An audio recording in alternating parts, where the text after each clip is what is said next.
My sister-in-law, now mute and bedridden, was entrusted to my care by my in-laws, who had decided to take a vacation in Hawaii. Just before departing, my husband Jack made it clear that taking care of her was my responsibility, emphasizing that I shouldn't slack off. As soon as Jack and his family left for their vacation, my sister-in-law, surprisingly, sat up and suggested that we get going too. My name is Lisa, and at 29, I had abandoned my teenage dream of becoming a pop star, realizing its fleeting nature. I ended up in my late 20s, dating Jack, whom I met through a friend, largely due to my mother's persistent desire to see her grandchild. Jack, despite having once aspired to enter the entertainment industry, now worked at a prestigious trading company in downtown Manhattan. After college, I had worked at a bank until I got married, at which point I quit my job. On a visit to Jack's parents' house, I learned about his younger sister Lucy, who, as a child, had contracted encephalitis from influenza, leaving her mute and bedridden due to brain damage. Lucy's mother had primarily cared for her, but surprisingly, Lucy and I got along well, communicating through sign language. Over time, I naturally picked up sign language, and our bond strengthened. Despite this, my mother-in-law, who was quite different from Lucy, was consistently sarcastic and critical of me.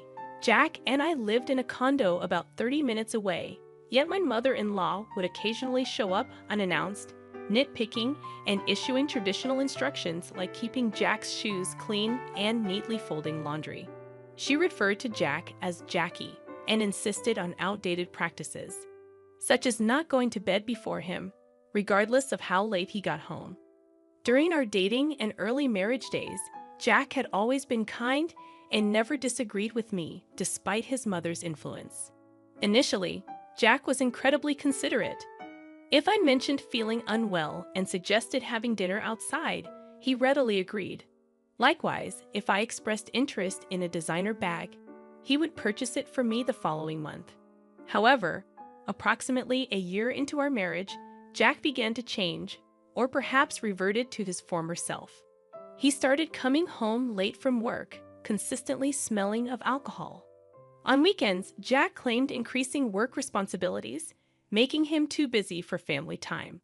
Oddly, even during visits to his parents' home, he would decline my invitations to join him. Frustrated, I decided to confront him about the growing distance between us. "Jack, you've become so distant lately. It feels like you're a completely different person," I expressed. Jack glared briefly before dismissing my concerns. "That's not true. You're overthinking things," he replied. Unconvinced, I pointed out that he rarely spoke to me anymore. He told me to stop bringing it up and walked away, ending the conversation abruptly.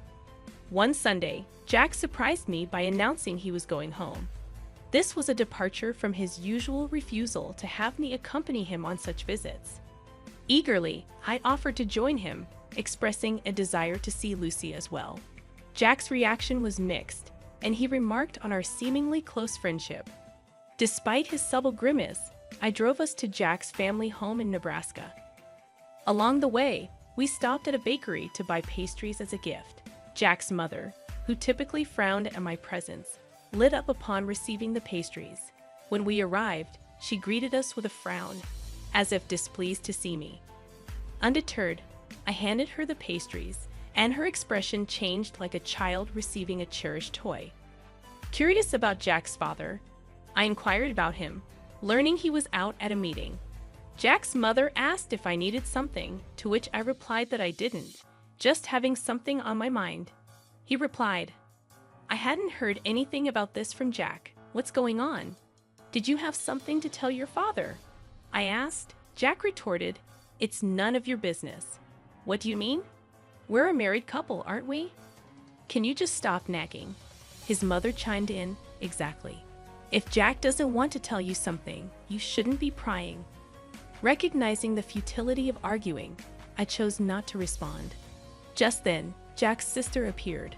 "Oh, Jack, you're here," she said. Jack seized the opportunity, saying, "Sis, perfect timing. I have something to discuss." She inquired, "What is it?" Jack proposed. I can take a long vacation next month. I was thinking about a family trip to Hawaii. How about you, sis? She replied, I'll pass. I don't have a passport. I was taken aback. Jack, usually busy with work, was suggesting a trip to Hawaii. Concerned, I asked, Jack, is everything all right with your job? His mother seemed displeased with my involvement and said, You shouldn't meddle with decisions Jack has made. You're really nosy, aren't you? Jack's mother then revealed the real reason for the meeting. I was to take care of Lucy during their vacation. Though momentarily surprised, I realized staying with Lucy was more appealing than going to Hawaii with my mother-in-law. I agreed to take care of Lucy, but I questioned why they had to bring me all the way there for such a discussion. Jack explained he expected resistance and wanted his mother to convince me forcefully if needed. Dumbfounded, I left the room to go to Lucy's room. Lucy was delighted to see me and asked how I'd been. When I explained Jack asked me to come along to their parents' house, Lucy remarked on Jack's change in behavior. Lucy suggested I stay over, and we had a great time chatting. An hour later, Jack came to get me, and we headed home. Lucy gave me a slight wink, hinting at a shocking truth and an even more shocking plan. A month later, on the day of the Hawaii trip, Jack and I went to his parents' house. Despite not going to Hawaii, I brought luggage to stay with Lucy for a week. As departure neared, the family insisted that taking care of Lucy was my job, and my mother-in-law added, Please get along well with Lucy. It's better for you to stay here, isn't it? If anything happens to Lucy, it's all your fault. Unfazed, I returned to Lucy's room. At that moment, Lucy sprang up energetically and called out, Come on, let's get going. This echoed a recent conversation where Lucy revealed she could walk and converse, a secret she had kept since last year. I suppose, why have you been hiding this from the rest of the family? Lucy began sharing an unexpected tale, saying, Actually, my father and mother are both remarried. I'm my dad's child from his previous marriage, and my sister and brother are from my mom's side. Surprised by this revelation, and considering the usual coldness from my mother-in-law towards Lucy, I couldn't help but think, I thought so. Is that so? Lucy confirmed, Yeah, my mom despises me. And I didn't want to talk to her, so I pretended that I couldn't. Curious about her father's knowledge, I asked, And your father? Lucy explained, Dad knows everything. He's always on my side. Understanding the situation, I said, I see. That's why, regarding this trip to Hawaii, I'm thinking we should go too. Perplexed, I asked, what do you mean? Lucy explained, I mean I'm planning to go to Hawaii on the same day with you. We'll even stay at the same resort. Her proposal caught me completely off guard, and I responded, What? I'd be thrilled to go to Hawaii with you, Lucy. But do you even have a passport? Confidently, Lucy revealed, Of course. I secretly got my passport last month. And don't worry about the expenses. My dad is covering our plane tickets and the resort, including yours. Excited about the unexpected turn of events, I said. I see. I'm really looking forward to this. That's how we ended up at the airport, Lucy and I, arriving in Hawaii early in the morning. My father-in-law, who had been supportive, was there to see us off. Expressing gratitude, I said, Thank you, father-in-law. I feel guilty for all the plane tickets and resort fees you've covered.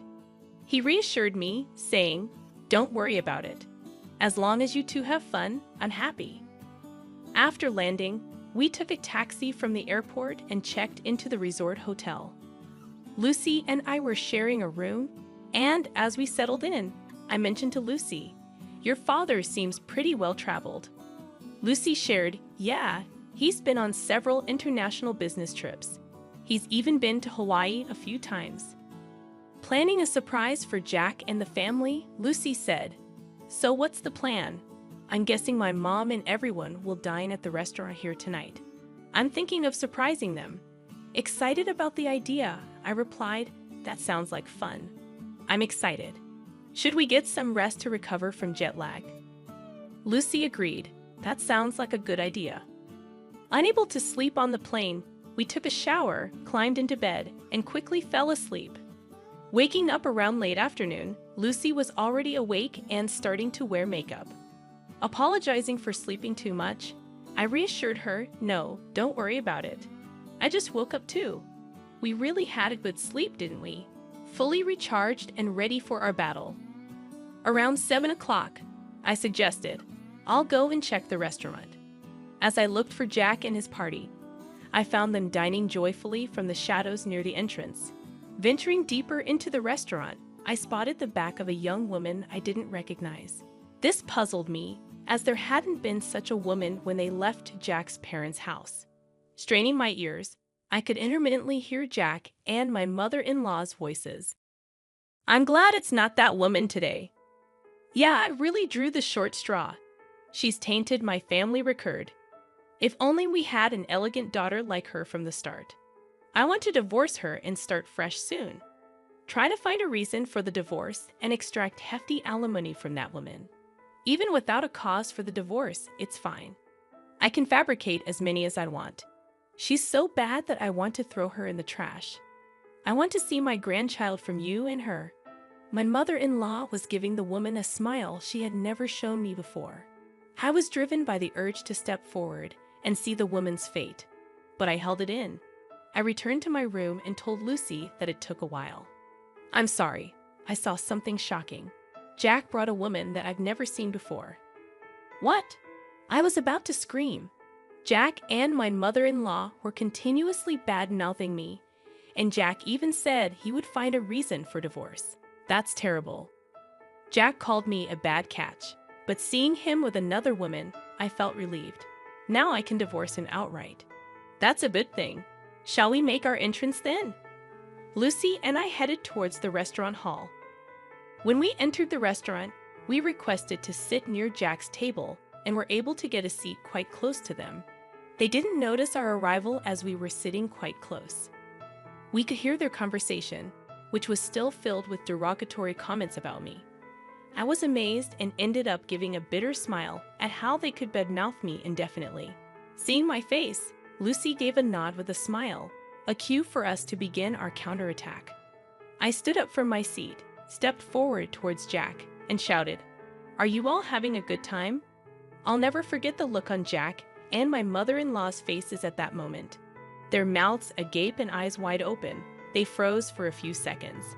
After a few seconds, my mother-in-law finally spoke. "Why are you here? And how did Lucy get here without a wheelchair?" At her words, Lucy stood up, gave my mother-in-law a smile, and said, "I don't need a wheelchair. Thanks to you, my body and speech have returned to normal. I must have caused you quite a bit of trouble for a long time. Lucy, when did you regain your ability to speak?" "I wonder when that was. Maybe last year." "Then why did you hide it until now?" "Because it was better if you guys continued to believe that I couldn't speak. You and Jack were speaking ill of me earlier, weren't you?" My mother-in-law's face turned pale in an instant. "What do you mean?" she asked. "Yeah, we weren't saying anything bad about you, Lisa," Jack retorted. "That won't work. I recorded everything on my phone. Do you want me to play it back right now?" I countered. My mother-in-law fell silent, but Jack stood up. "Lisa, you've been causing me trouble all this time, and now you're making these outrageous claims," he barked. Jack was the one making absurd claims, so I retaliated. "Once I return back home, I'll immediately contact my lawyer to initiate our divorce procedure. You can't deny the fact that you're on a vacation abroad with another woman. Plus, you described being with me as drawing a blank lottery ticket. So, I expect you to demonstrate sincerity by paying a hefty compensation for that comment," I declared. At my words, my mother-in-law seemed to acknowledge her defeat, and her attitude abruptly changed. "Lisa, dear, I really like you. Please try to get along with Jack. This woman is not involved with Jack," she pleaded. "I'm sorry, but I can't do that. Since I am a blank lottery ticket, I cannot live with Jack. Please enjoy your time with this woman. Oh, and I might also seek compensation from her." "Isn't that exciting?" I smirked. The woman in question turned pale and began to tremble upon hearing my words. Unfazed by the public gaze, Jack fell to his knees and pleaded, "Lisa, I beg you, don't make this a big deal."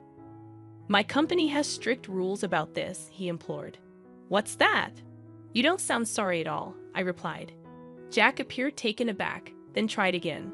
"Lisa, I beg you, forgive me. If my company finds out, I'll lose my job," he confessed. "Though your place sounds better now, I will never forgive you. You are married, and yet here you are on an overseas trip with another woman," I said firmly. Upon hearing my words, my mother-in-law also fell to her knees next to Jack, pleading, "Please forgive my son," tears streaming down her face. By this time, all the other customers were watching us, and the restaurant manager started walking towards our table. Seeing this, I got up and said, "Well, Lucy and I will head back to our room. You all enjoy your Hawaiian vacation. I guess things will get a bit difficult when you get back home." Hearing this, Jack cried out at the top of his lungs, "Please forgive me. I can't afford to pay any compensation."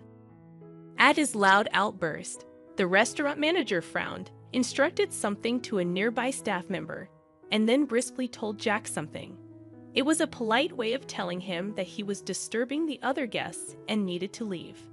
However, Jack was taken aback, not understanding the manager's words. Soon, 2 buffed-up security guards arrived and hauled Jack away. Jack was sobbing and struggling, but he was no match for the 2 bulky men. My mother-in-law and the woman were dumbfounded, unable to utter a word, while Lucy and I were also surprised by the turn of events. I thought Jack got what he deserved. A week later, Lucy and I returned home. Jack was quickly released and seemed to have returned to his room. However, I later heard that he had been in a state of shock since returning to his room and had kept to himself until the end of the trip. The day after I returned home, I went to the law firm where my old college friend worked to request a divorce proceeding. Unfortunately, my friend was not present, but a female lawyer was assigned to me, who was very easy to talk to. I was able to explain everything that had happened.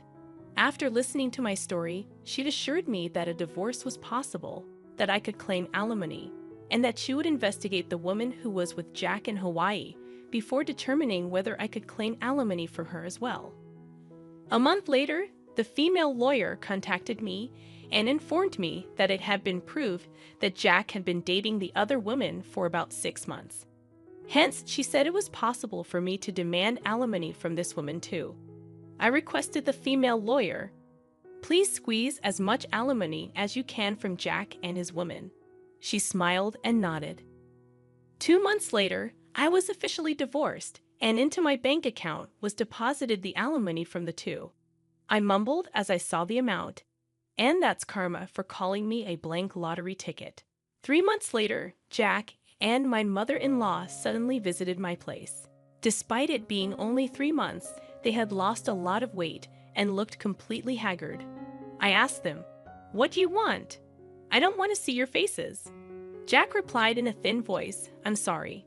Could you lend me some money? I've lost my job," and the woman ran away. "I don't even have money for food." My mother-in-law also spoke in a whisper. "I've divorced my husband too. I don't have money. Please, I beg you." My mother-in-law was in tears. I responded, "Too bad. I have absolutely no obligation to help you. And even if I did, I would never help you guys out. Now please leave." After they left, I sprinkled a large amount of salt at my entrance to get rid of bad energy from my house.